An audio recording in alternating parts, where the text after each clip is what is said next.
Dalam pengecekan hewan kurban, Dinas Ketahanan Pangan dan Pertanian Kota Surabaya menemukan sejumlah sapi yang diduga terinfeksi penyakit mulut dan kuku. Vaksinasi pada ternak pun terus gencar dilakukan di sejumlah daerah untuk mencegah penyebaran penyakit mulut dan kuku jelang Idul Adha. Menjelang Idul Adha, pemerintah Kota Sukabumi memeriksa ratusan hewan ternak yang tersebar di 7 kecamatan. Untuk mencegah meluasnya wabah penyakit mulut dan kuku, sebanyak 300 hewan ternak di 36 titik kelompok ternak sapi juga diberi vaksin.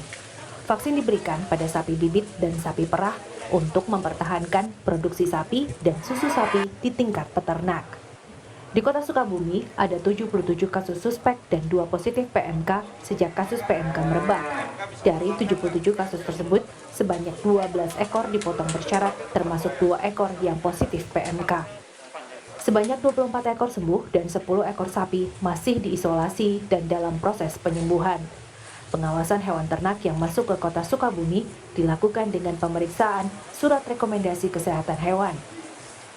Hewan ternak yang tidak dilengkapi surat tersebut akan dikembalikan ke daerah asal. Untuk yang divaksin itu ada 3 jenis. Yang pertama sapi perah, yang kedua itu indukan ya.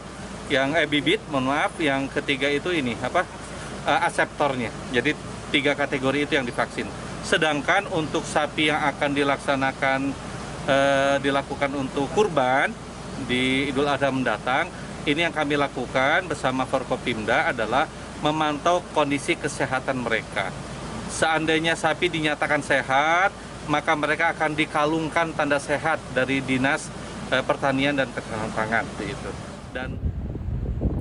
Pengawasan dan pengendalian hewan kurban dilakukan oleh pemerintah Kota Semarang.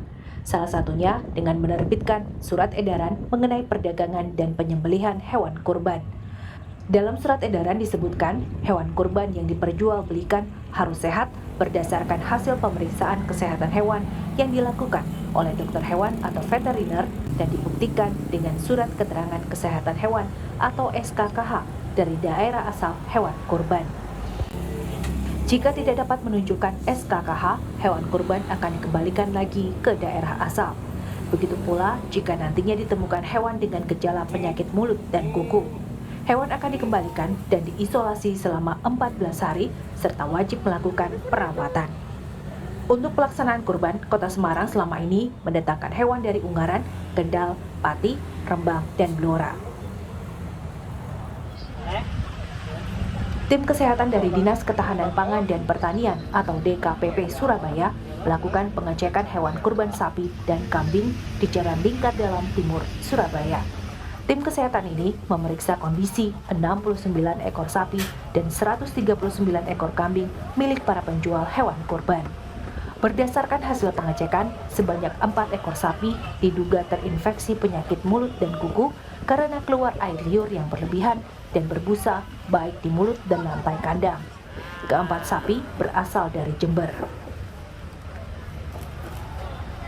Sudah kita kasih pengobatan sportif ya, jadi ada vitamin, terus kemudian untuk mengurangi rasa sakitnya itu juga sudah kita berikan. Nanti rencana besok pagi kita observasi untuk progres dari penyakitnya.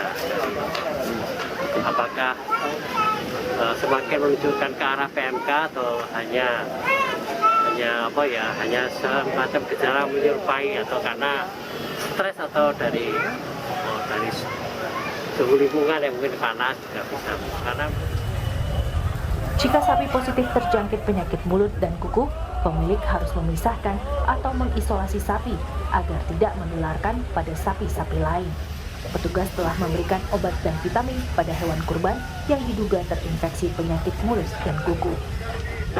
Tim Liputan Kompas TV.